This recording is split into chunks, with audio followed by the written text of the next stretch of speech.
வணக்கம். என் பெயர் சாரதி. நான் தான் வீரபாண்டிய கட்டபொம்மன். நீர் தான் வீரபாண்டிய கட்டபொம்மனோ? நீர் தான் ஜாக்சன் துரை என்பவரோ? ஏன் வெகு தூரம் வந்துவிட்டேன்? நட்பு விரும்பி அழைத்ததாக அறிகிறேன். அதையே விரும்பி நானும் இங்கு வந்துள்ளேன். நட்பு வேண்டுமானால் அதுக்கேற்ற நடத்தை இல்லை உம்மிடம். கற்றுக் கொடுக்கும் இனம் தமிழினம். நீ கற்றுக் கொடுக்க முயற்சிப்பது அறிவீனம். நாட்டிடமிருந்து நாற்றுமை பெற்றவர்கள் நாங்கள். நீயாக ஏன் என் பேட்டி காண வரவில்லை? பேட்டி கொடுப்பது நாங்கள். இல்லாவிட்டால் நீ இந்த நாட்டிற்குள்ளே நுழைந்திருக்க முடியாது. இருமாப்பு இன்னும் ஒழியவில்லை உம்மிடம். எல்லாம் உடன் பிறந்தவை, ஒழியாது. நான் உன் மீது குற்றம் சுமத்துகிறேன். என்னவென்று எடுத்துரைத்தால் கணக்கில் அடங்காது. எண்ணிக்கை தெரியாத குற்றங்கள்.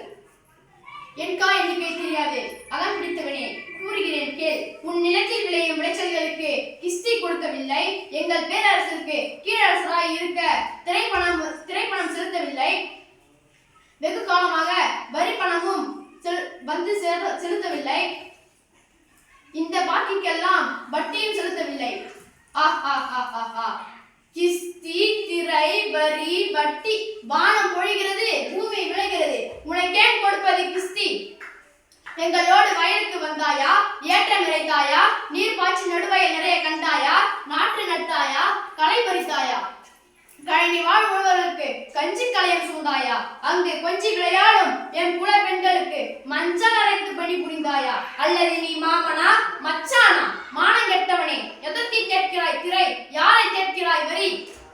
போரடித்து நெருக்குவிக்கும் வேலை நாட்டு உழவர் கூட்டம் பரங்கியரை உடலையும் போரடித்து தலைத்தனை நெற்கதிர்களாய் குவித்து விடும். ஜாக்கிரதை. அதிகாரம் உத்தரவிட்டு உன்னை கையோடு அழைத்து வர ஆணையிட்டு ஆள் அனுப்பினேனே. அப்படியா?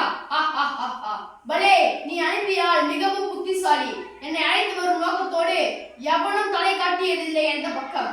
எங்களுடைய புகழ் தெரிந்தவன் அவன். இதுவரை ஒரு கடிதமும் எழுதி வர எவனுக்கும் துணிவு பிறந்ததில்லை.